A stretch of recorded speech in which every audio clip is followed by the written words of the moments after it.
pessoal, todos tranquilos? Boa tarde, boa noite, bom dia.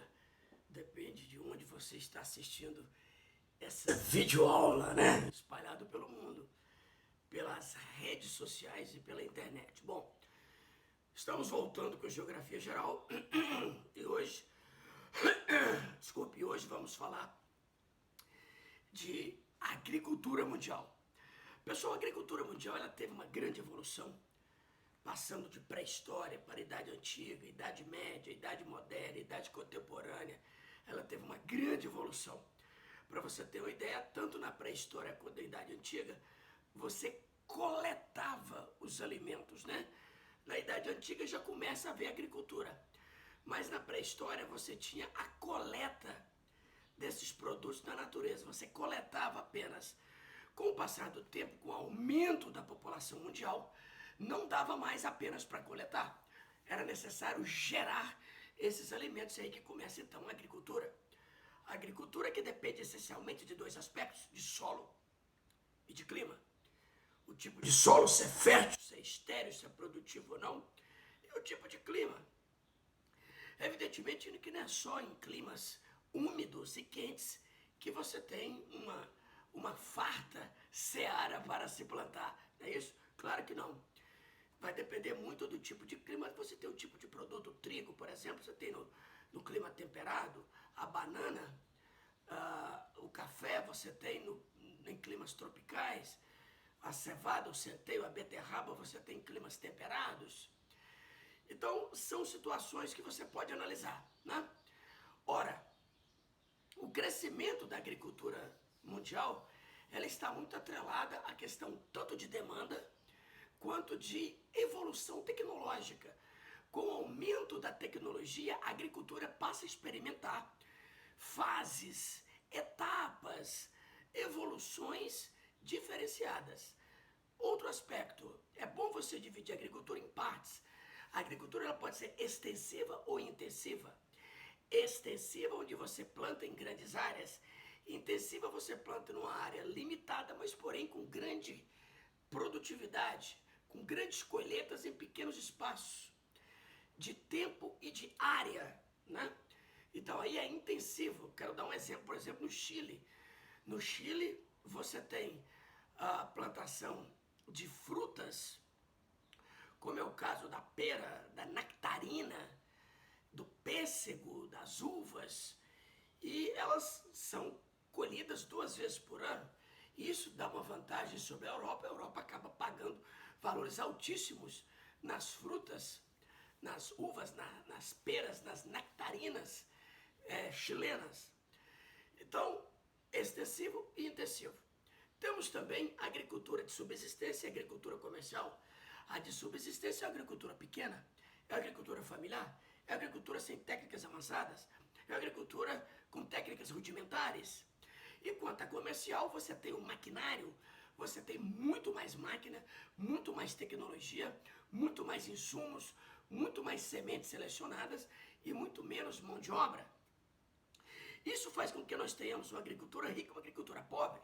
A agricultura rica, ela está associada ao agronegócio, ela está associada ao grau de plantações em várias áreas, em áreas extensas, no latifúndio. São fatores que você deve analisar. Já a agricultura pobre é a familiar, é a de subsistência, é para consumo próprio. Então, a agricultura ela tem essas nuances, ela tem essas vertentes que você tem que dividi-las, né? Analisar também, pessoal, que no mundo não há fome devido à falta de comida. Não há fome devido à falta de calorias. Não há fome devido à falta de produtos de consumo. Cereais, frutas, grãos, raízes, etc. Não.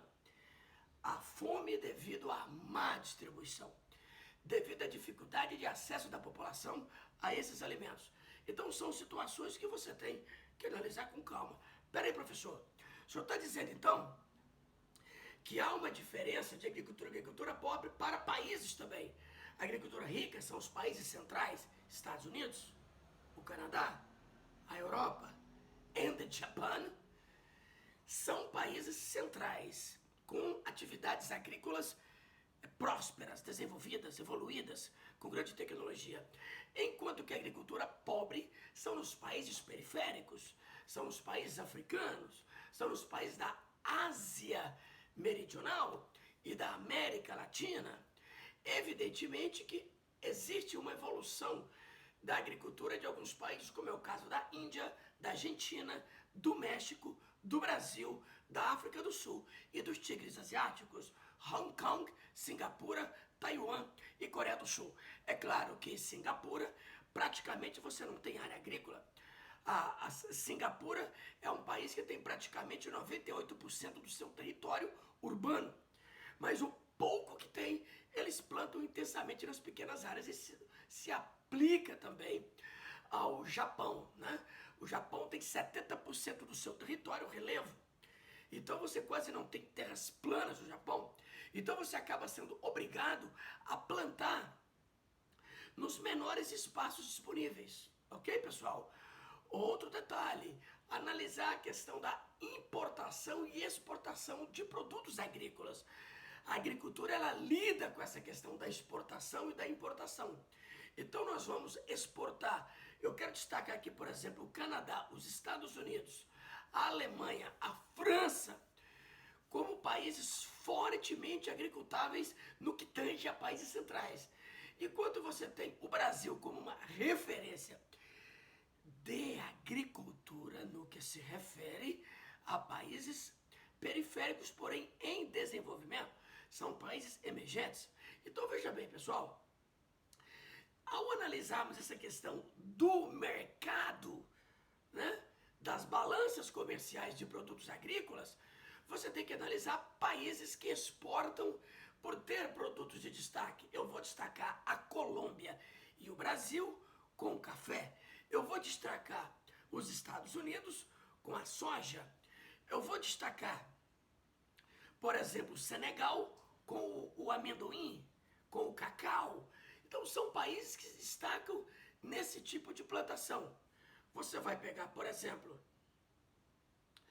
a Rússia. A Rússia você tem mais no sul da Rússia, porque o norte, a região siberiana, é muito gelada. Então, mais no sul da Rússia, você tem o trigo, o centeio, a beterraba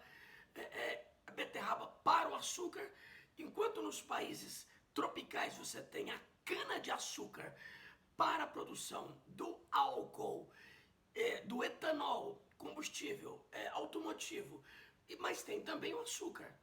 Enquanto que nos países centrais com temperaturas mais baixas, vocês têm a beterraba, então açúcar oriundo da beterraba.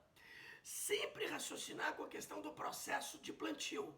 Eu vou usar, por exemplo, irrigação. Eu tenho várias áreas irrigadas no deserto, por exemplo, do Saara, no deserto do Kalahari, no deserto de Gibson, Simpson, grande deserto australiano. Eu tenho, por exemplo, áreas irrigadas em alguns pontos de Taklamakan, na China, em alguns pontos do sertão nordestino, onde você usa a transposição do São Francisco com águas do São Francisco para irrigação. O deserto do Colorado nos Estados Unidos são pontos possíveis de se plantar com irrigação. Eu quero destacar, por exemplo, Israel. Israel é hoje uma referência em plantação em terrenos de clima árido, semiárido e desértico. Claro, tudo isso você vai analisar na questão dos fatores de produção, de plantio, de preparo de solo. Agora tem um lado ambiental disso, porque à medida que você vai plantando, você vai desmatando, você vai avançando sobre a natureza e você vai deixando a natureza com dependência de água, de solo e de climatologia. Vale a pena lembrar que as queimadas vão poluir o ar. Então aí vem a questão da climatologia que eu citei para você.